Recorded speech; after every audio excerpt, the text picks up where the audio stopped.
Boa tarde, salve Maria, sejam bem-vindos a mais essa tarde de oração. Que o Senhor acolha as nossas intenções pelas mãos de Nossa Senhora, pelas mãos dos nossos santos anjos da guarda. Hoje, quarta-feira, dia que a nossa igreja dedica a devoção ao glorioso São José, peçamos também a sua intercessão. Ele que, como Nossa Senhora, foi obediente a Deus. Vamos pedir que o Senhor venha em nosso socorro pela intercessão dos nossos santos. Hoje nós vamos falar sobre um tema bem polêmico. Eu acho que é uma dúvida que muitas pessoas se fazem, né? Por que o mal existe? E é São Tomás de Aquino que vai nos ajudar, esse grande doutor da igreja. Ele que vai nos ajudar a responder, a tentar nos fazer entender por que o mal existe. O que é o mal e por que Deus permite isso em sua criação? São Tomás de Aquino ensina que, de um modo geral, o mal é uma ausência ou falta do que deveria ser. Tecnicamente falando, chamamos isso de privação. Então, o mal não é um ser ou está na natureza, é a ausência de algo. Suponha que eu diga que vou desenhar um círculo e não o termino. Você pode dizer: ei, esse círculo é ruim. Parte dele está faltando. Você está apontando uma privação. Observe, entretanto, que eu não causei diretamente algo que seja ruim em si mesmo. O círculo é bom até onde vai. Simplesmente não vai até o fim. Mas não teria sido melhor se eu tivesse causado a existência de todo o círculo? Bem, em geral, sim. Mas talvez houvesse uma boa razão para eu não ter feito isso. Talvez eu estivesse tentando ilustrar o que é uma privação. Nesse caso, esse círculo defeituoso seria uma parte essencial de algum projeto maior, algum bem maior, de como fazer com que você entenda o problema do mal. É assim que Tomás de Aquino trata do problema do mal.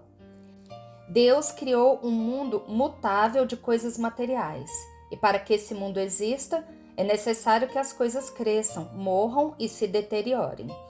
Aquino chama essas coisas de males naturais. Gazelas comem grama e leões comem gazelas. Ele define essa ideia do mal natural em um contexto mais amplo. É uma característica necessária do bem de todo o ecossistema, de todo o universo.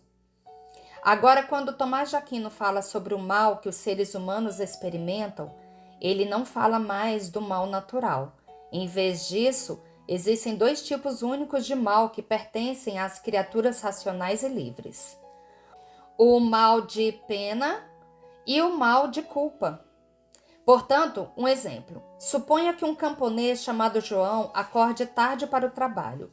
João não tem cavalo, então rouba o cavalo do vizinho. Isso é ruim, claro, para o seu vizinho, mas ainda mais para João, que voluntariamente se recusou a fazer o que a razão certa lhe diz e cometeu uma séria injustiça, um ato indigno de uma pessoa humana. Isso é o que Tomás de Aquino chama de mal de culpa e é uma espécie de suicídio moral. Preso pela polícia, João é condenado à prisão.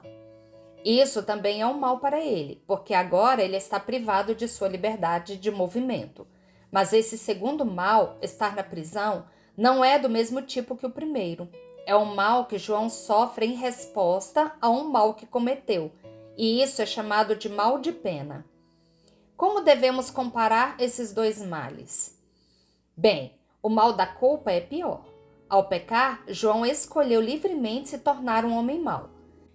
Em contraste, a punição de João, embora seja um mal para ele em certo sentido, é boa e justa, e pode até mesmo ajudar João a se tornar bom, sobretudo se ele a aceita e a oferece em reparação por sua culpa. Deus nunca deseja o mal do pecado ou da falta. O pecado é nossa culpa, não de Deus. Escolhemos algum bem parcial contrário à ordem da razão certa, sem nos importar com o dano que resultará. E Deus permite que façamos isso, mas Ele de forma alguma é a causa. Mas Deus deseja a punição que segue desse mal moral, tanto para restaurar a ordem correta da justiça, quanto para corrigir o transgressor, da mesma forma que um juiz e outros cidadãos honestos desejam justamente que um ladrão seja preso e receba uma punição justa. Assim como João pode oferecer sua punição em reparação pelo mal que ele fez, nós também podemos oferecer todos os males que sofremos em reparação pelos pecados que nós e outros cometemos. Vamos fazer uma pergunta difícil. Por que Deus permite o sofrimento dos inocentes? Estamos entrando em águas profundas aqui e só podemos esboçar uma resposta muito breve. Sofrimento humano, morte corporal, perseguição e injustiça. Esses são males muito reais e terríveis e não faziam parte do plano original de Deus para nós. Ele criou nossos primeiros pais pela graça, com o privilégio especial de estar livre de doenças, sofrimento e morte. Esses males só entraram no mundo por causa do pecado de nossos primeiros pais. E nós herdamos as terríveis consequências desse pecado original: sofrimento, morte e até inclinação para o pecado. É muito parecido com um bebê nascido de uma mãe viciada em heroína. Esse bebê herda as terríveis consequências do vício da mãe. Naqueles que sofrem, são os males da dor ou da pena. Podem ser ocasião de grande nobreza moral e bondade, como quando uma pessoa oferece sua vida a Deus em meio a uma doença, ou quando alguém persevera na verdade e até perdoa um perseguidor injusto. A pergunta mais difícil é: por que existe o pecado? Porque todo pecado envolve uma privação, uma falta do que deveria haver. Estamos lidando com o não ser, e o não ser é estritamente ininteligível. Assim podemos explicar como um pecado é possível.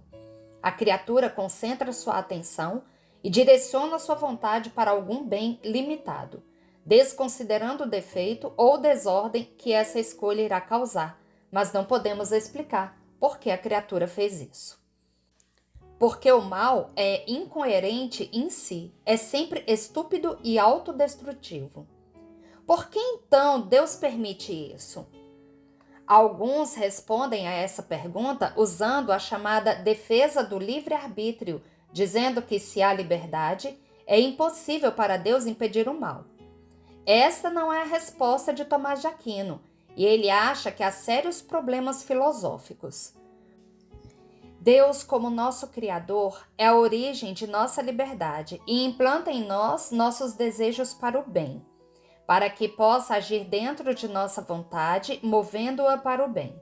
Portanto, em qualquer caso particular, Deus pode nos induzir a escolher livremente a coisa certa. Por que então Ele não faz isso sempre? Aqui chegamos a um mistério muito profundo para nossas mentes, porque Deus criou este mundo e não outro. Tomás de Aquino acha que não podemos dizer muito mais do que isso, mas oferece duas quase explicações que nos ajudam a vislumbrar a profunda sabedoria da providência de Deus. Primeiro, podemos ter certeza de que Deus só permite o mal por causa de um bem muito melhor e mais elevado, incluindo não apenas o nosso bem individual, mas o bem de toda a criação.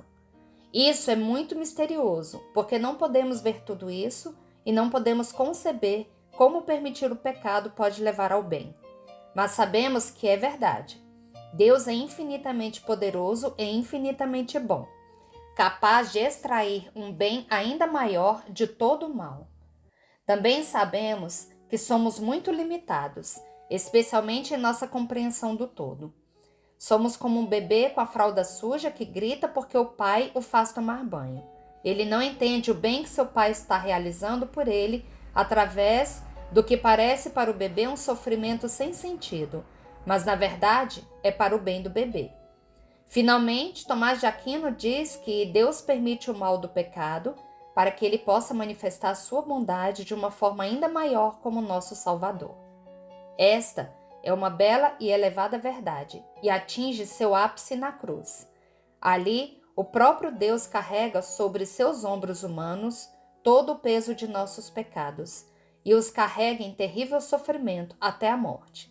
Ele faz isso precisamente para que sua misericórdia redentora e seu amor por nós, pecadores, brilhem mais claramente, para que possamos ser trazidos do pecado para o perdão e a vida eterna.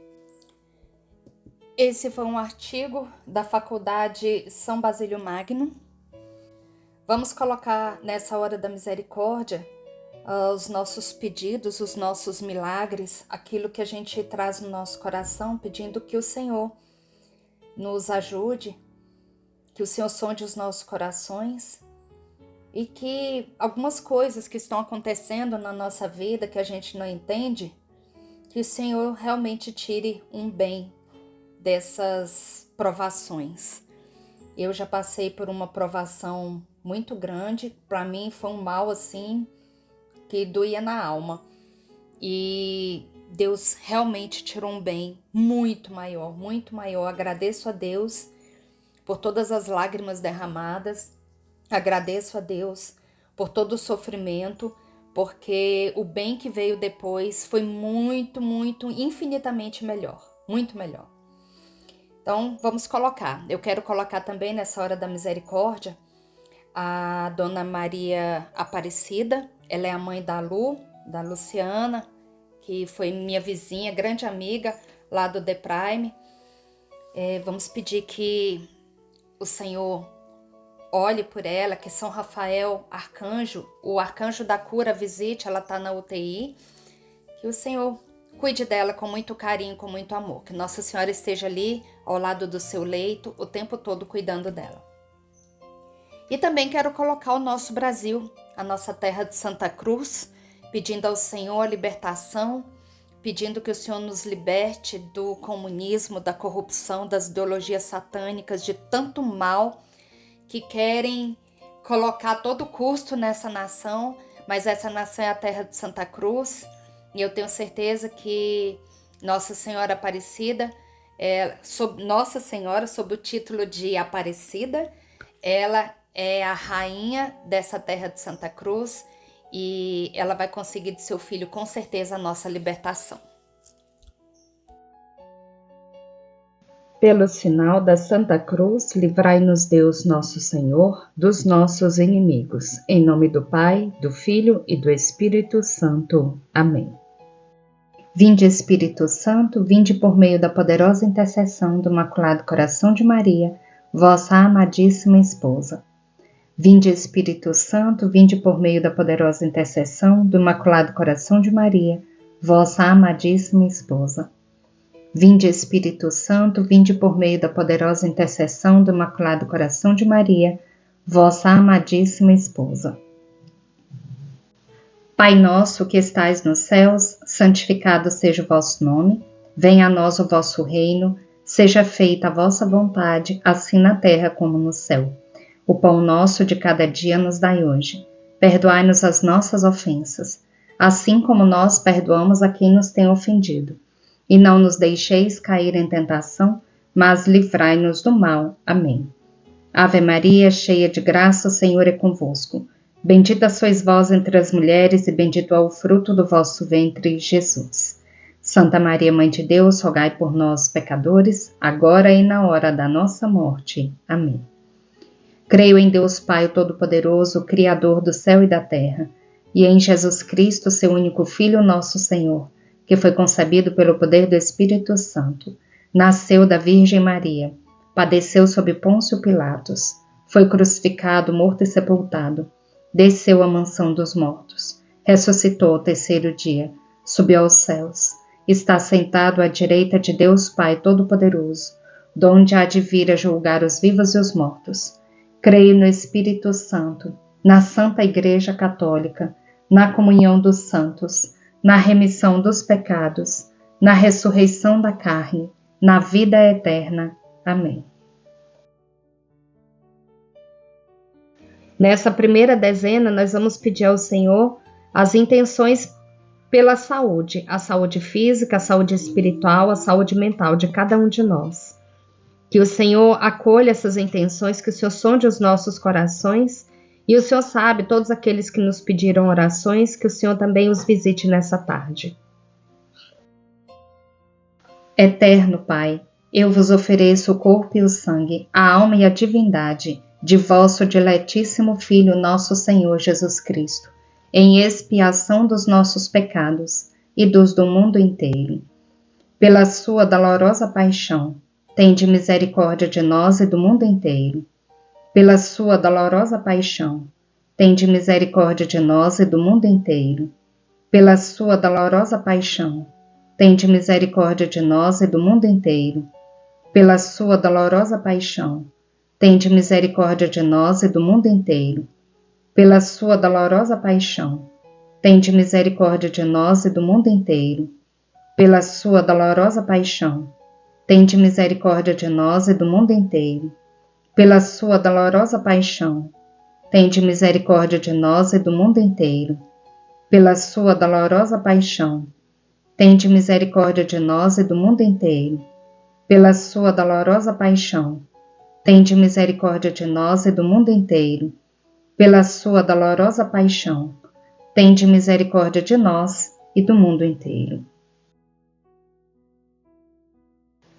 Nessa segunda dezena, eu quero pedir por todos os sacerdotes religiosos, pelas crianças, jovens, adolescentes, que o Senhor coloque anjos no caminho deles, que possa guiá-los sempre nos caminhos do bem, que os sacerdotes estejam realmente a serviço do Senhor, que não se desviem e que não levem a desviar toda uma comunidade. Que as crianças sejam protegidas na sua inocência, sejam protegidas no seu espírito, que elas estejam sempre inclinadas para Deus, sempre. Que o Senhor as abençoe e as proteja sempre. Eterno Pai, eu vos ofereço o corpo e o sangue, a alma e a divindade de vosso diletíssimo Filho, nosso Senhor Jesus Cristo, em expiação dos nossos pecados e dos do mundo inteiro. Pela sua dolorosa paixão, tende misericórdia de nós e do mundo inteiro. Pela sua dolorosa paixão, tende misericórdia de nós e do mundo inteiro. Pela sua dolorosa paixão, tende misericórdia de nós e do mundo inteiro. Pela sua dolorosa paixão, tende misericórdia de nós e do mundo inteiro. Pela sua dolorosa paixão, tende misericórdia de nós e do mundo inteiro. Pela sua dolorosa paixão, tende misericórdia de nós e do mundo inteiro. Pela sua dolorosa paixão, tende misericórdia de nós e do mundo inteiro.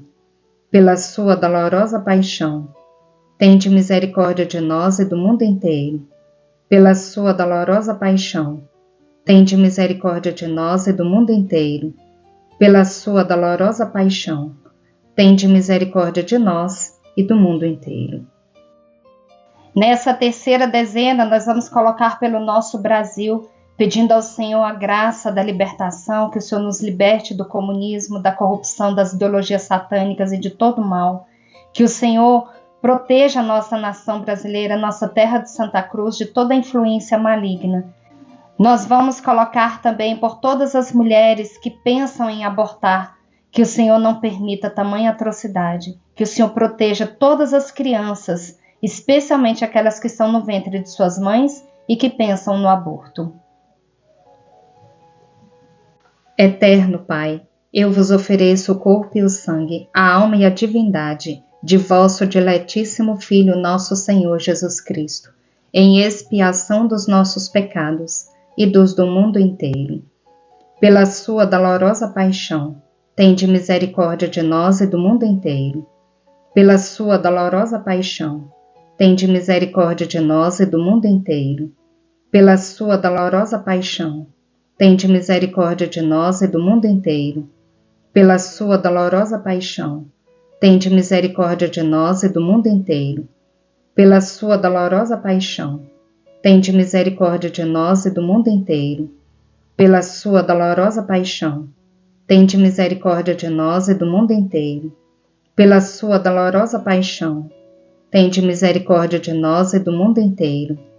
Pela sua dolorosa paixão, tende misericórdia de nós e do mundo inteiro. Pela sua dolorosa paixão, tende misericórdia de nós e do mundo inteiro.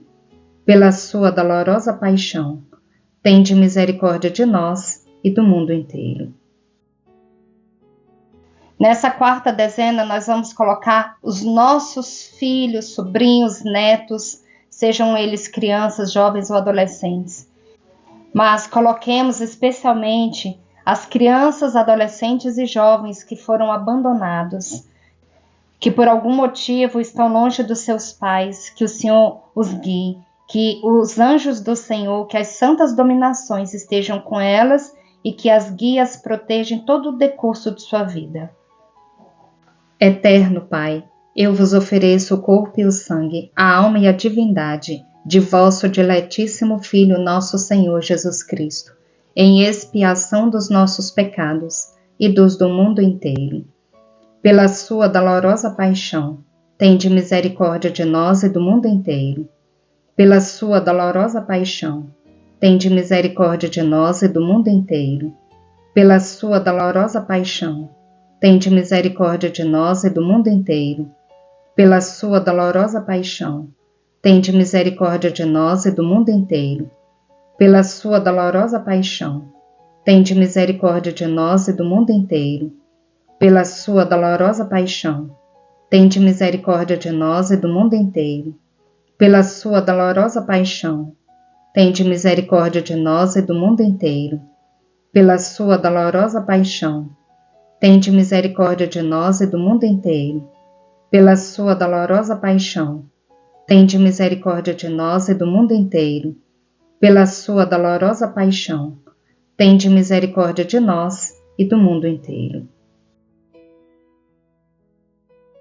Nessa quinta dezena, nós vamos pedir ao Senhor que acolha todas essas intenções que são colocadas nos comentários, todos esses pedidos, tudo aquilo que vai no nosso coração, que o Senhor sonde os nossos corações e que o Senhor, conforme a sua santa vontade, realize aquilo que nós estamos pedindo, os nossos planos, os nossos projetos, os nossos sonhos. Eterno Pai, eu vos ofereço o corpo e o sangue, a alma e a divindade de vosso diletíssimo Filho, nosso Senhor Jesus Cristo, em expiação dos nossos pecados e dos do mundo inteiro. Pela sua dolorosa paixão, tende misericórdia de nós e do mundo inteiro. Pela sua dolorosa paixão, tende misericórdia de nós e do mundo inteiro. Pela sua dolorosa paixão, tende misericórdia de nós e do mundo inteiro. Pela sua dolorosa paixão, tende misericórdia de nós e do mundo inteiro. Pela sua dolorosa paixão, tende misericórdia de nós e do mundo inteiro. Pela sua dolorosa paixão, tende misericórdia de nós e do mundo inteiro. Pela sua dolorosa paixão, tende misericórdia de nós e do mundo inteiro. Pela sua dolorosa paixão, tende misericórdia de nós e do mundo inteiro. Pela sua dolorosa paixão, tende misericórdia de nós e do mundo inteiro. Pela sua dolorosa paixão, tende misericórdia de nós e do mundo inteiro. Deus Santo, Deus Forte, Deus Imortal, tende piedade de nós e do mundo inteiro. Deus Santo, Deus Forte, Deus Imortal, tende piedade de nós e do mundo inteiro.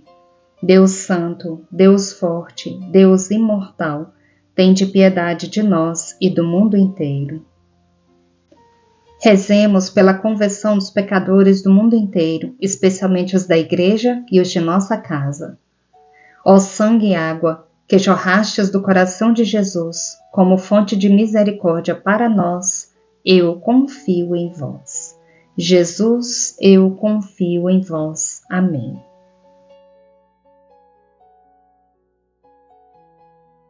Agora vamos ouvir a meditação do Diário de Santa Faustina, com a Patrícia Mendes, missionária da Canção Nova.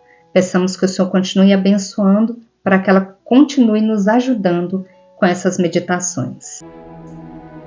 Diário de Santa Faustina, 1761. Jesus diz a Santa Faustina, e neste momento diz a mim e a você: minha filha, meu filho, considera hoje a minha dolorosa paixão em toda a sua imensidade. Medita de maneira como se ela tivesse sido empreendida exclusivamente por ti. E no número 1762, Faustina escreve: aplicação. Quando comecei a mergulhar na paixão divina, Entendi o grande valor da alma humana e toda a maldade do pecado, e reconheci como não sei sofrer. Para ter mérito pelo sofrimento, vou me unir nele estreitamente com a paixão de Nosso Senhor, pedindo a graça para as almas agonizantes, para que a misericórdia de Deus as envolva nesse importante momento.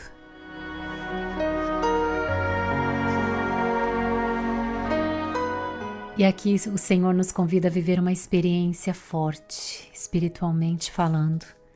Jesus convida você nesse momento, meu irmão, minha irmã, a você considerar, a você refletir sobre a sua dolorosa paixão.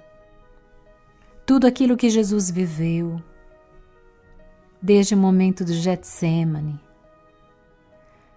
desde o momento que ele estava ali com os seus discípulos, e eles não conseguiam nem mesmo vigiar com ele naquela noite. Eles dormiam, cochilavam e Jesus ali em oração, sabendo tudo que ele iria passar. Mas olha que bonito que Jesus pede que nós consideremos hoje. Considera hoje a minha dolorosa paixão em toda a sua imensidade. Medita de maneira como se ela tivesse sido empreendida exclusivamente por ti.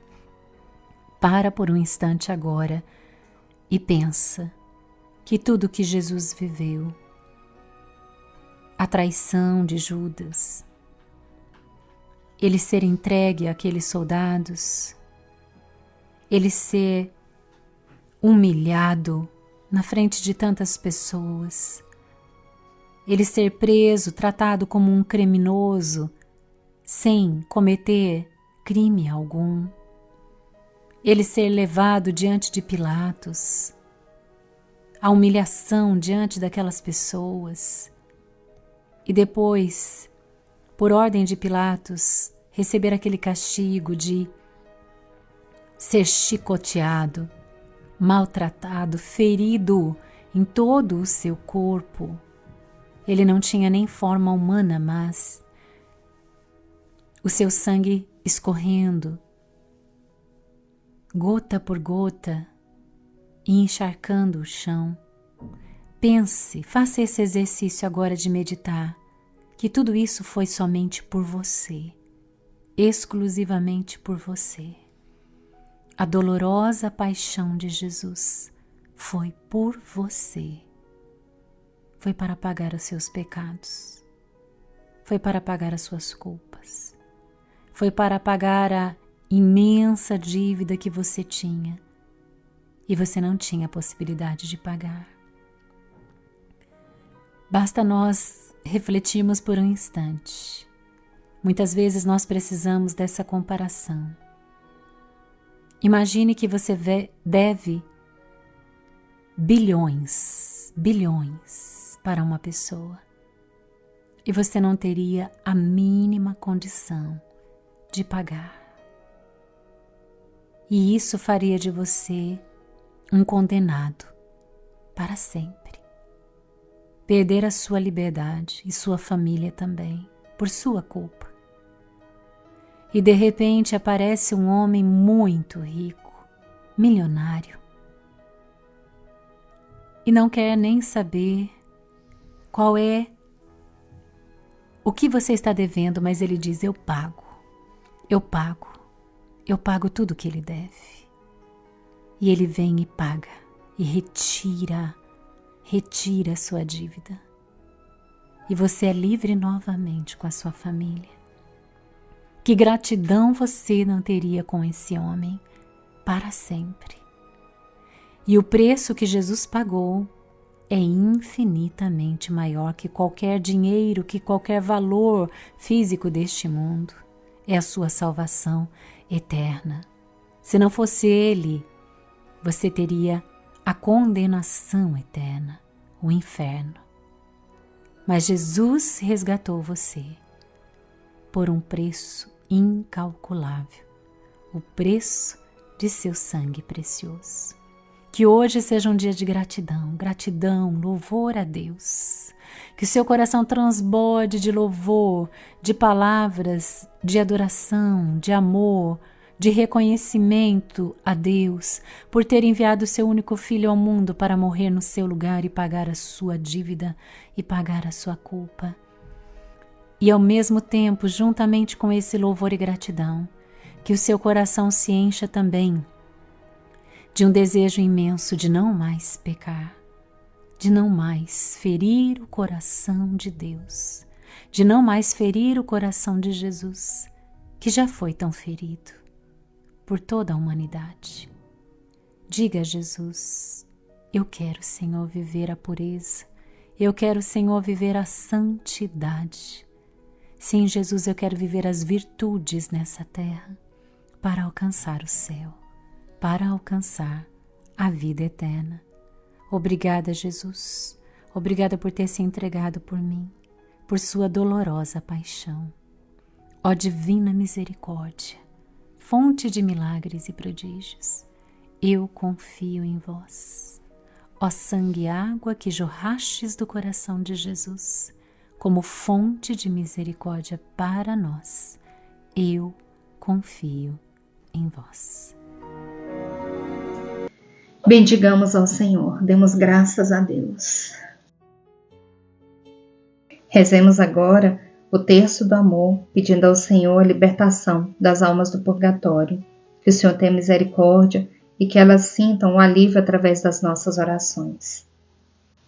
Pai nosso que estais nos céus, santificado seja o vosso nome, venha a nós o vosso reino, seja feita a vossa vontade, assim na terra como no céu.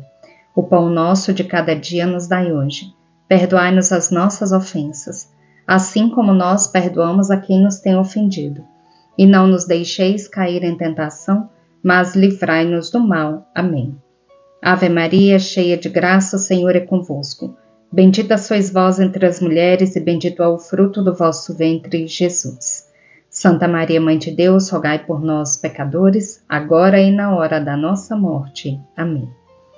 Creio em Deus Pai Todo-Poderoso, Criador do céu e da terra, e em Jesus Cristo, seu único Filho, nosso Senhor, que foi concebido pelo poder do Espírito Santo, nasceu da Virgem Maria, padeceu sob Pôncio Pilatos, foi crucificado, morto e sepultado, desceu à mansão dos mortos, ressuscitou ao terceiro dia, subiu aos céus, está sentado à direita de Deus Pai Todo-Poderoso, donde há de vir a julgar os vivos e os mortos. Creio no Espírito Santo, na Santa Igreja Católica, na comunhão dos santos, na remissão dos pecados, na ressurreição da carne, na vida eterna. Amém. Nessa primeira dezena, nós vamos colocar pelas almas de todos os nossos antepassados, pelas almas de todos os irmãos que passaram por essa hora da misericórdia, que rezaram conosco, também por todos aqueles que morreram de forma súbita, que o Senhor acolha todas essas almas. Doce coração de Jesus, sede meu amor, doce coração de Maria, sede a minha salvação. Jesus, Maria, eu vos amo, salvai almas. Jesus, Maria, eu vos amo, salvai almas. Jesus, Maria, eu vos amo, salvai almas. Jesus, Maria, eu vos amo, salvai almas. Jesus, Maria, eu vos amo, salvai almas. Jesus, Maria, eu vos amo, salvai almas.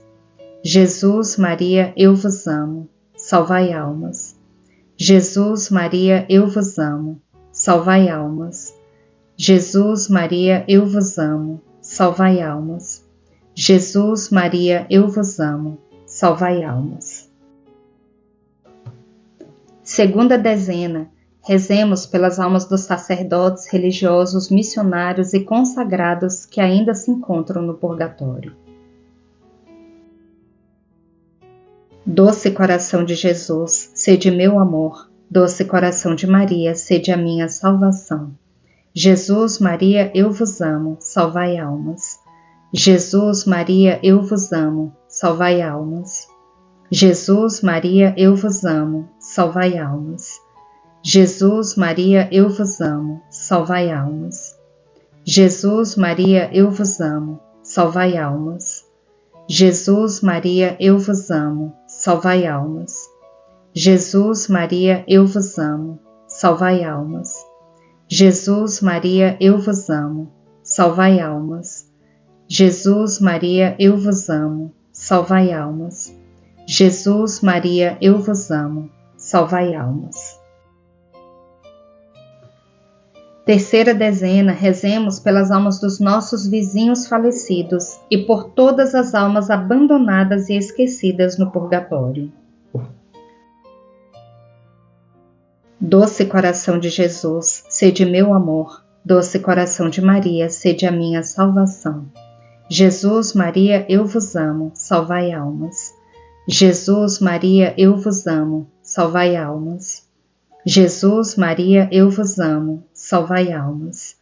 Jesus, Maria, eu vos amo, salvai almas. Jesus, Maria, eu vos amo, salvai almas. Jesus, Maria, eu vos amo, salvai almas. Jesus, Maria, eu vos amo, salvai almas. Jesus, Maria, eu vos amo, salvai almas.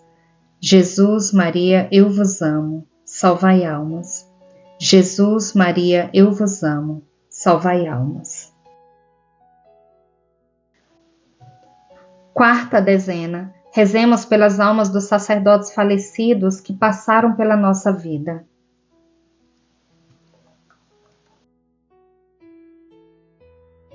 Doce coração de Jesus, sede meu amor. Doce coração de Maria, sede a minha salvação. Jesus, Maria, eu vos amo, salvai almas. Jesus, Maria, eu vos amo, salvai almas. Jesus, Maria, eu vos amo, salvai almas. Jesus, Maria, eu vos amo, salvai almas.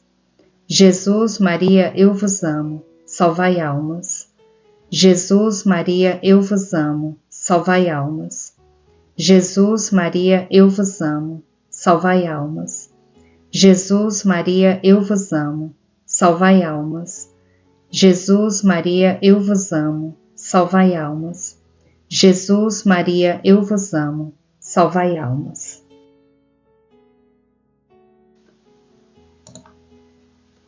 Quinta dezena, rezemos pelas almas dos suicidas.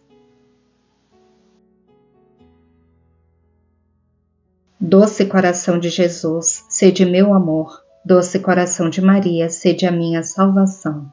Jesus, Maria, eu vos amo, salvai almas. Jesus, Maria, eu vos amo, salvai almas. Jesus, Maria, eu vos amo, salvai almas. Jesus, Maria, eu vos amo, salvai almas. Jesus, Maria, eu vos amo, salvai almas. Jesus, Maria, eu vos amo, salvai almas. Jesus, Maria, eu vos amo, salvai almas. Jesus, Maria, eu vos amo, salvai almas. Jesus, Maria, eu vos amo, salvai almas. Jesus, Maria, eu vos amo, salvai almas. Sagrado coração de Jesus, fazei com que eu vos ame cada vez mais. Sagrado coração de Jesus, fazei que eu vos ame cada vez mais. Sagrado coração de Jesus, fazei que eu vos ame cada vez mais. Amém.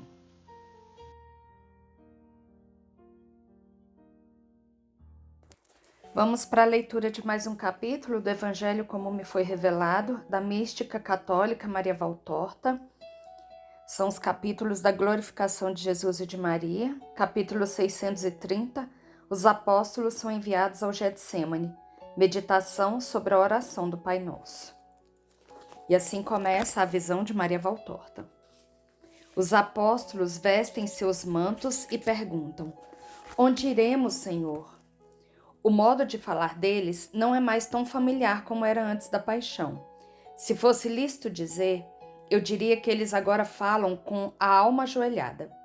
Mais do que a posição do corpo, que está sempre inclinado em veneração ao ressuscitado, mais do que uma reserva em tocar nele, mais do que uma alegria temerosa quando ele toca neles ou os acaricia, ou os beija, ou lhes dirige em particular a palavra. É o aspecto deles que apresenta algo que não se pode descrever, mas que é evidente, e exprime que, mais do que a humanidade deles, é o espírito que não pode mais ser como era em seu relacionamento com o Mestre, e impregna cada ato humano com o seu novo modo de sentir. Antes, ele era o Mestre que eles em sua fé acreditavam que era Deus, mas que para os sentidos deles era sempre um homem. Agora ele é o Senhor, é Deus. Não há mais necessidade de atos de fé para crerem nisso. A evidência aboliu essa necessidade. Ele é Deus. É o Senhor ao qual o Senhor disse: "Senta-te à minha direita." E o proclamou com a palavra e com o prodígio da ressurreição. É Deus como o Pai. E é o Deus a quem eles abandonaram por medo, depois de terem recebido tanto dele. Eles olham sempre para ele com aquele ar de veneração e reverência, com o qual um verdadeiro fiel olha para a hóstia fulgurante no ostensório, ou olha para o corpo de Cristo elevado pelo sacerdote no sacrifício de cada dia. Em seu olhar, que quer ver o aspecto do amado, mais belo ainda do que no passado, há também a expressão de quem não ousa ver, de quem não ousa parar para ficar olhando. O amor os impulsiona a fixar-se sobre aquele seu amado. O temor faz que, de repente, abaixem as pálpebras e a cabeça, como se um clarão os houvesse ofuscado. De fato, mesmo se Jesus ressuscitado, seja ele mesmo, ao mesmo tempo não é mais ele. Olhando-o melhor, ele está diferente. As linhas do rosto são as mesmas, assim como a cor dos olhos e dos cabelos, a estatura, as mãos, os pés. No entanto, ele está diferente. A voz, os gestos são os mesmos, no entanto, ele está diferente. É um corpo verdadeiro, a tal ponto que até veda a passagem da luz do sol no ocaso que entra com seus últimos raios na sala pela janela aberta. No entanto, ele está diferente. Não se tornou soberbo nem distante, mas está diferente. É uma majestade nova, constante, que se difunde lá onde reinava a aparência humilde e descuidada, às vezes tão descuidada que o incansável mestre parecia extenuado. Tendo desaparecido a magreza destes últimos tempos, tendo-se eliminado aquele aspecto de cansaço físico e moral que lhe dava uma aparência envelhecida, tendo perdido aquele olhar cheio de aflição, suplicante, que perguntava sem falar: "Por que me repelis? Acolhei-me."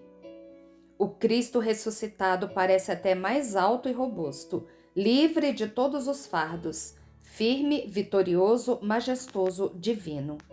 Nem mesmo quando se deixava ver como poderoso nos grandes milagres ou imponente nos momentos mais importantes do seu magistério, ele era como é agora, que está ressuscitado e glorificado. Não emana luz, não emana luz como na transfiguração e como nas primeiras aparições depois da ressurreição. Contudo, ele parece luminoso, é verdadeiramente o corpo de Deus com a beleza dos corpos glorificados. Ele atrai e atemoriza ao mesmo tempo. Talvez sejam também aquelas feridas tão visíveis nas mãos e nos pés, aquilo que incute esse respeito profundo. Não sei. Só sei que os apóstolos, embora Jesus seja tão doce com eles e procure criar novamente a atmosfera de tempos passados, estão diferentes. Antes eles eram insistentes e tagarelas, mas agora quase não falam, e se ele não responde, não insistem. Se ele lhes sorri, ou sorri a um deles, eles mudam de cor e não ousam responder com um sorriso ao seu sorriso. Se ele, como está fazendo agora, estende a mão para pegar o seu manto branco, ele está sempre vestido com uma veste de um branco resplandecente, muito mais do que um cândido cetim desde que ressuscitou. Ninguém deles corre como faziam antes, na alegria e honra de ajudá-lo. Parece que tem medo de tocar as suas vestes e os seus membros, e é ele que tem que dizer como agora: vem, João, ajuda o teu mestre. Estas feridas são verdadeiras feridas, e as mãos feridas não são ágeis como antes. João obedece e vai ajudar Jesus a colocar o amplo manto, e parece estar vestindo um pontífice, pelo capricho com que o faz, tomando cuidado em seus movimentos, a fim de não esbarrar nem de leve naquelas mãos, nas quais estão os estigmas avermelhados. Mas, por mais cuidado que ele tenha, esbarra na mão esquerda de Jesus e grita, como se fosse ele o esbarrado, e detém seu olhar sobre as costas daquela mão, temendo ver gotejar algum sangue ainda dela, pois aquela ferida cruel continua viva. Jesus lhe põe a mão direita sobre a cabeça, dizendo: Tu tiveste mais coragem quando me recebeste ao eu ser despregado da cruz. Naquela hora ainda gotejava sangue, e tanto que, por causa dele, ficaste vermelho até nos cabelos. Foi uma nova orvalhada da noite sobre o novo amigo. Tu me havias colhido como se colhe um cacho do ramo. Por que estás chorando? Eu te dei a minha orvalhada de mártir, e tu, sobre a minha cabeça, espalhaste a orvalhada da piedade. Mas então podias chorar. E tu, por que choras, Simão Pedro? Tu não esbarraste contra minha mão, tu não me viste morto. Ah, meu Deus, é por isso que eu choro, pelo meu pecado. Eu já te perdoei, Simão de Jonas. Mas eu não me perdoo. Não, nada fará que termine o meu pranto, nem mesmo o teu perdão. Mas a minha glória sim. Tu estás glorioso e eu pecador. Tu, glorioso, depois de teres sido meu pescador.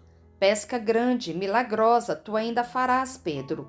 E depois eu te direi, vem para o banquete eterno, e aí não chorarás mais. Mas todos vós tendes as lágrimas sobre as pupilas. E tu, Tiago, meu irmão, ficas jogado aí nesse canto como se tivesses perdido todos os bens. Por que isso? Porque eu esperava que... Tu então sentes as feridas? Ainda as sentes? Eu esperava que para ti toda dor tivesse terminado e todos os sinais estivessem cancelados. E para nós também, para nós pecadores, aquelas chagas, que dor só ao vê-las. Bartolomeu diz: sim, por que não as cancelaste? Em Lázaro não ficaram sinais. São uma repreensão aquelas chagas. Elas gritam com uma voz tremenda. Elas são mais fulgurantes e amedrontadoras do que os raios do Sinai. E Filipe diz: censuram em alta voz a nossa vileza, porque nós fugimos enquanto tu as recebias. E Tomé diz: quanto mais as olhamos, mais a consciência nos censura e nos joga no rosto nossa vileza, nossa estultice e incredulidade.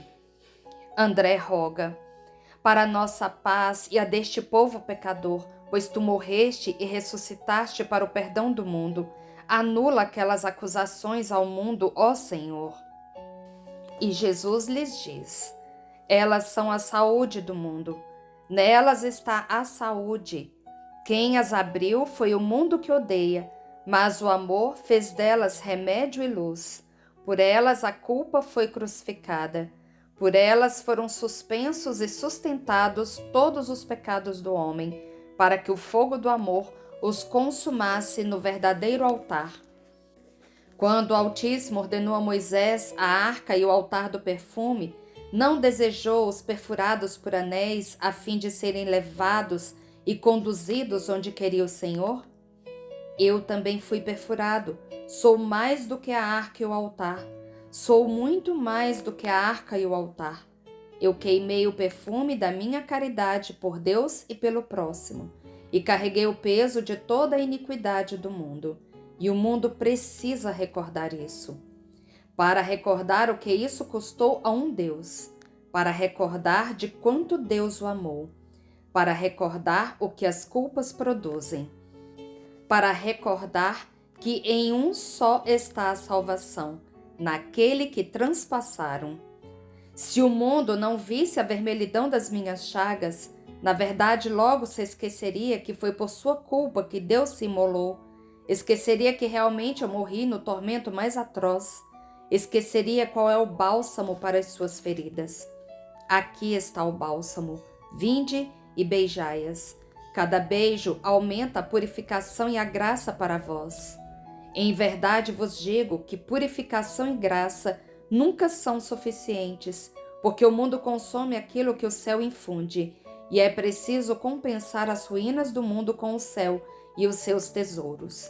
Eu sou o céu, todo o céu está em mim, e os tesouros celestes fluem das chagas abertas. Ele estende as mãos para que os seus apóstolos as beijem, e deve apertar aquelas mãos feridas sobre as bocas ávidas e temerosas dos apóstolos, porque o temor de aumentar a dor refreia aqueles lábios de apertarem aquelas feridas. Não é isso que faz doer, ainda que os lábios apertem. A dor é uma outra. Qual é, Senhor? Pergunta Tiago de Alfeu. De ter morrido por muitos e muitos inutilmente. Mas vamos, aliás, ide vós adiante. Vamos ao Getsêmani. O quê? Tendes medo? Por nós, não, Senhor. É que os grandes de Jerusalém te odeiam agora mais do que antes. Não tenhais medo, nem por vós. Deus vos protege, nem por mim. Para mim terminaram as constrições da humanidade. Eu vou ver minha mãe, e depois virei a vós. Temos que cancelar muitas coisas horrendas de um passado recente, de culpas e ódios. Mas nós o faremos com o amor, com o contrário daquilo que foi culpa. Estais vendo? O vosso beijo cancela e tempera a dor e as consequências dos cravos nas carnes vivas. Assim, o que nós iremos fazer cancelará os sinais horrendos e santificará os lugares que foram profanados pelas culpas, a fim de que eles não sejam para vós motivos de uma dor demasiadamente grande, quando os verdes. Iremos também ao templo? Um medo, um grande pavor é o que se nota no rosto de todos. Não, se fosse, eu o santificaria com a minha presença, e isso não pode ser. Poderia ter sido, mas ele não o quis. Para ele não há mais redenção. É como um cadáver que vai se decompondo rapidamente. Deixemo-lo aos seus mortos, que tratem de fazer o seu sepultamento. Em verdade, os leões e os abutres despedaçarão o sepulcro e o cadáver, e lá não ficará nem mesmo o esqueleto do grande morto que não quis a vida. Jesus sobe pela escadinha e sai. Os outros, em silêncio, imitam-no, mas quando eles põem o pé no corredor que serve de átrio, Jesus não está mais lá. A casa está silenciosa e parece vazia. Todas as portas estão fechadas. João mostra a porta de entrada do cenáculo e diz: Maria está lá, está sempre lá, como em um êxtase contínuo. O seu semblante resplandece de uma luz inefável. É a alegria que irradia do seu coração. Ontem ela me dizia: pensa, João, em quanta felicidade se espalhou por todos os reinos de Deus. Eu lhe perguntei: quais reinos? Eu pensava que ela soubesse de alguma maravilhosa revelação sobre o reino de seu filho, vencedor também da morte. Ela me respondeu: no paraíso, no purgatório, no limbo. Perdão para os que estão se purificando no purgatório, subida ao céu de todos os justos e perdoados. O paraíso povoado pelos bem-aventurados, Deus glorificado neles. Os nossos antepassados e parentes lá em cima, cheios de júbilo. E ainda felicidade para o reino que é a terra, onde agora resplandece o sinal, e abriu-se a fonte que vence Satanás e cancela a culpa e as culpas. Não só paz aos homens de boa vontade, mas também redenção e reeleição ao grau de filhos de Deus. Eu vejo as multidões. Oh, quantas pessoas! Vejo-as descer a esta fonte e mergulhar e sair dali renovadas, lindas, em veste nupcial, em veste régia, as bodas das almas com a graça, a realeza de ser filhos do Pai e irmãos de Jesus. De lá, eles saíram conversando e vão se afastando enquanto a noite vai chegando. A rua está muito movimentada, especialmente nesta hora em que as pessoas se reúnem ao redor da mesa para o jantar. Jerusalém, depois da maré de gente que a inundou durante a Páscoa e que a abandonou depois das festas tão trágicas neste ano, parece ainda mais vazia do que normalmente. E Tomé nota isso e o faz notar. É isso aí. Os estrangeiros aterrorizados abandonaram-na precipitadamente depois de sexta-feira. E quem ainda havia resistido ao grande medo daquele dia, fugiu no momento do segundo terremoto, que certamente aconteceu na hora em que o Senhor saiu do sepulcro. E também aqueles que não eram gentios fugiram. Muitos, e eu sei disso com certeza, nem chegaram a consumir o cordeiro e deverão voltar para a Páscoa suplementar. Também os cidadãos deste lugar fugiram ou se afastaram, uns para levarem os seus mortos que morreram no terremoto de Paraseve, e alguns pelo medo da ira de Deus. O exemplo foi duro. Diz Zelota. E isso foi bom, comenta Bartolomeu, os raios, as pedras sobre todos os pecadores. Pedro diz com veemência, não digas isso, não o digas. Nós, mais do que todos os outros, é que merecemos o castigo celeste. Nós que também somos pecadores. Estais lembrados deste lugar? Quanto tempo faz? 10 tardes? Ou 10 anos? Ou 10 horas? Tão longe e tão perto me parece o meu pecado, aquelas horas, aquela tarde, que eu nem sei mais que Palermo eu sou. Nós estávamos tão seguros, tão dispostos a lutar, tão heróicos. E depois, e Pedro bate com sua mão na fronte e mostra a pracinha à qual já chegaram. É ali, foi ali que eu comecei a ter medo. Mas basta, basta, Simão, ele te perdoou, e antes dele, Maria, basta, não fiques te torturando, diz João. Oh, assim fosse, tu, João, me apoias sempre, sabes? Sempre. É porque tu sabes guiar que ele te confiou sua mãe. É justo, mas eu, que sou um verme vil e mentiroso, tenho mais necessidade do que Maria de ser guiado, porque eu estou com escamas na vista e não vejo. Realmente, mais escamas te virão se continuares assim.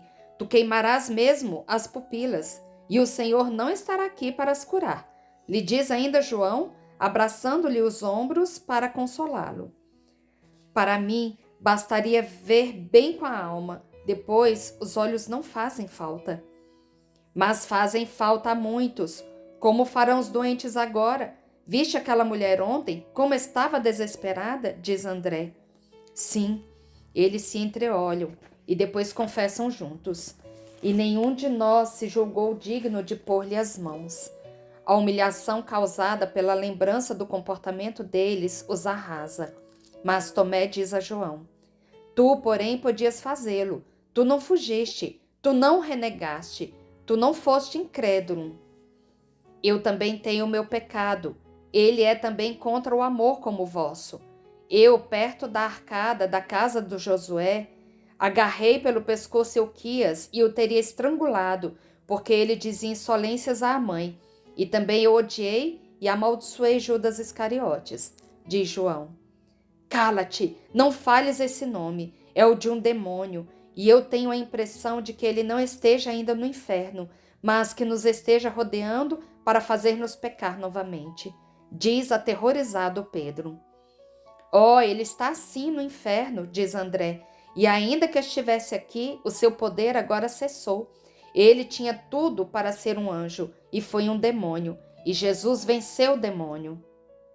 Está bem, mas é melhor não falar o nome dele. Eu fico com medo. E quanto a ti, João, não te sintas culpado. Todos amaldiçoarão o homem que traiu o mestre. É justo fazer isso, diz Tadeu, que sempre pensou a favor de Iscariotes. Não, Maria me disse que basta sobre ele o julgamento de Deus e que em nós deve haver um só sentimento, o de gratidão por não termos nós sido os traidores. E se ela não amaldiçoa, ela, a mãe que viu as torturas de seu filho, nós devemos fazê-lo? Vamos esquecer. Diz João. Isso é coisa de louco, exclama seu irmão Tiago. Contudo, é a palavra do mestre quanto aos pecados de Judas. João se cala e suspira. Que é? Então há outros? Tu sabes, fala. Eu prometi que ia procurar esquecer e estou fazendo esforço para cumpri-lo. Quanto a Euquias, o tempo já passou, mas naquele dia cada um de nós tinha o seu anjo e seu demônio ao seu lado, e nem sempre nós demos ouvidos ao anjo da luz. Zelota diz: Tu sabes que Naum está estropiado e que seu filho ficou esmagado por um muro ou pelo barranco de um monte? Sim, foi naquele dia da morte. Ele foi encontrado mais tarde. Bem mais tarde, quando já cheirava mal. Quem o descobriu foi alguém que estava indo para a feira, e Naum estava com outros seus companheiros, e eu não sei o que foi que o apanhou, se foi alguma pedra que rolou ou se foi algum golpe. Só sei que ele está todo machucado e não entende nada, parece um animal. Está babando e mugindo, e ontem, com a única mão que ficou sã, pegou pelo pescoço seu patrão que tinha ido à casa dele e gritava, para ti, para ti. Se os servos não tivessem corrido... Como é que sabes disso, Simão? Perguntam ao Zelota. Ontem eu vi José, responde ele laconicamente. Estou achando que o mestre está demorando para vir. Estou preocupado, diz Tiago de Alfeu. Vamos voltar, propõe Mateus. Ou então vamos parar aqui nessa pequena ponte, diz Bartolomeu. Eles param, mas Tiago de Zebedeu e o outro Tiago, André e Tomé, voltam e pensativos ficam olhando para o chão, olham para as casas. André, empalidecendo, mostra com o dedo a parede de uma casa, onde aparece sobre a brancura da cal uma mancha vermelho escura e diz: É sangue. Será talvez sangue do mestre? Estaria já perdendo sangue aqui? Dizei-me! Desconsolado, Tiago de Alfeu pergunta: E que queres que nós te digamos se nenhum de nós o acompanhou? Mas o meu irmão e sobretudo João o acompanharam. Não logo, não imediatamente. Disse-me João que o acompanharam a partir da casa de Malaquias. Aqui não havia ninguém de nós, diz Tiago de Zebedeu. Eles estão olhando a grande mancha escura sobre o muro branco, a pouca distância do chão, e Tomé observa. Nem a chuva foi capaz de lavá-la, nem o granizo que caiu tão forte nestes dias conseguiu fazê-la despregar-se daquele muro. Se eu soubesse que é sangue dele, eu descascaria aquele muro. Vamos perguntar aos daquela casa, talvez eles saibam, sugere Mateus, que já os alcançou. Acho que não é bom. Sabes por quê?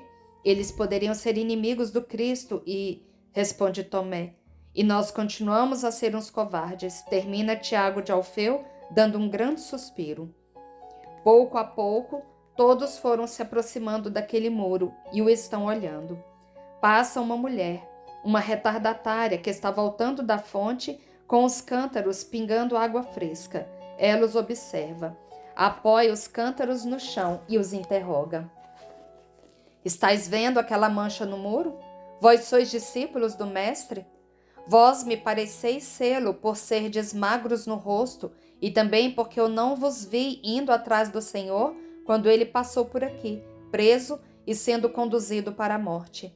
Isso me põe na incerteza, porque um discípulo que segue o Mestre nas horas boas e faz questão de ser discípulo dele, e tem sempre olhares severos para aqueles que não estão prontos como ele a deixar tudo para acompanhar o Mestre, devem ir atrás dele também nas horas difíceis. Pelo menos deveria fazer isso. Mas eu não vos vi. Não vos vi. E se eu não vos vi, isso é sinal de que eu, uma mulher de Sidom, estive atrás daquele que não foi acompanhado pelos seus discípulos israelitas. Mas eu recebi um benefício dele. Vós, será que a vós ele nunca havia feito um benefício? Isso me causa estranheza, pois ele fazia benefícios aos gentios e samaritanos, aos pecadores e até aos ladrões, dando-lhes a vida eterna quando não podia mais dar-lhes a vida da carne. Será que ele não vos amava? Isso era sinal de que vós éreis piores do que as áspides e as hienas imundas, ainda que, na verdade, eu creio que ele amasse até as víboras e os chacais, não por serem o que eram, mas porque foram criados por seu pai. Aquilo ali é sangue, sim, é sangue, sangue de uma mulher da beira do grande mar. Antigamente aquelas terras eram dos filisteus, por isso os habitantes de lá ainda são um pouco desprezados pelos hebreus. No entanto, ela soube defender o mestre, até que o marido bateu nela com tanta força que depois de tê-la espancado, quebrou-lhe a cabeça e o cérebro, e o sangue saíram para fora e borrifaram a parede da casa no lugar onde agora os órfãos estão chorando. Mas ela havia recebido um benefício. O mestre havia curado seu marido, que estava doente de uma doença horrível, e por isso ela amava o mestre, e o amou até chegar a morrer por ele. E ela o precedeu no seio de Abraão, como dizeis vós. Também Anália o precedeu, e ela teria sabido morrer assim também, se a morte não a tivesse levado antes. E também uma mãe, mais acima, lavou a rua com o sangue do ventre aberto pelo filho brutal, a fim de defender o mestre. E uma velha morreu de dor, ao ver passar ferido e espancado aquele que havia feito voltar a vista ao seu filho. E um velho mendigo morreu, porque ele colocou seu corpo em defesa e recebeu na cabeça a pedrada que estava destinada à cabeça do vosso Senhor. Pois não é verdade que o reconhecis como vosso Senhor? Os valentes de um rei morrem ao redor dele, mas nenhum de vós morreu. Vós estáveis sempre longe daqueles que o espancavam. Ah, não, houve um que morreu, ele se matou, mas não por sentir alguma dor, também não foi para defender o mestre. Primeiramente ele o vendeu, depois o mostrou por meio de um beijo e em seguida se matou. Ele não tinha mais nada que fazer, não podia mais crescer em maldade. Nisto ele já estava formado, estava perfeito, como Belzebu. O mundo teria apedrejado para tirá-lo desta terra. Oh, eu creio que esta piedosa que morreu para impedir que o Marte levasse pancadas, eu creio que a velha Ana que morreu pela dor de vê-lo daquele modo, e o velho mendigo, e a mãe do Samuel, e a virgem que morreu, e eu que não sei subir ao templo, pois tenho pena dos cordeiros e das pombas que são imolados, eu creio que teríamos tido a coragem de apedrejá-lo, e não teríamos tremido ao vê-lo ferido pelas nossas pedras. Ele o sabia, e poupou ao mundo o trabalho de matá-lo, e poupou a nós de nos tornarmos carrascos para vingar o inocente. Ela olha para eles com desprezo, e o seu desprezo vai ficando cada vez mais evidente à medida que ela vai falando. Seus olhos grandes e negros estão duros como o olho de uma ave de rapina, quando está olhando um grupo que não sabe ou não pode reagir. E ela assobia por entre dentes sua última palavra: bastardos!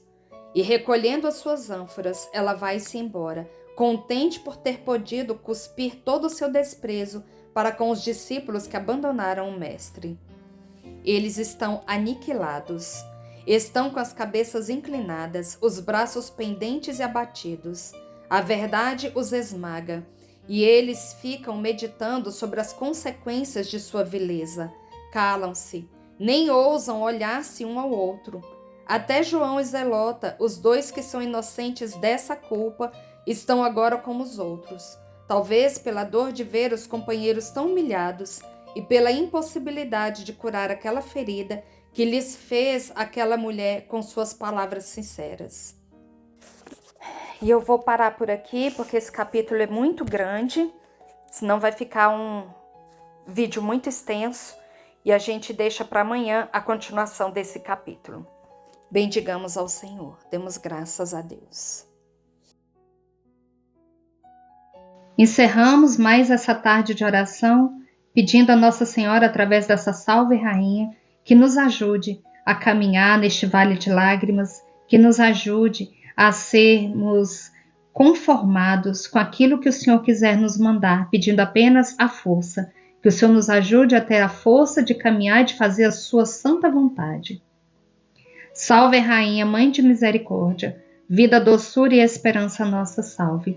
A vós bradamos os degredados filhos de Eva, a vós suspiramos, gemendo e chorando neste vale de lágrimas.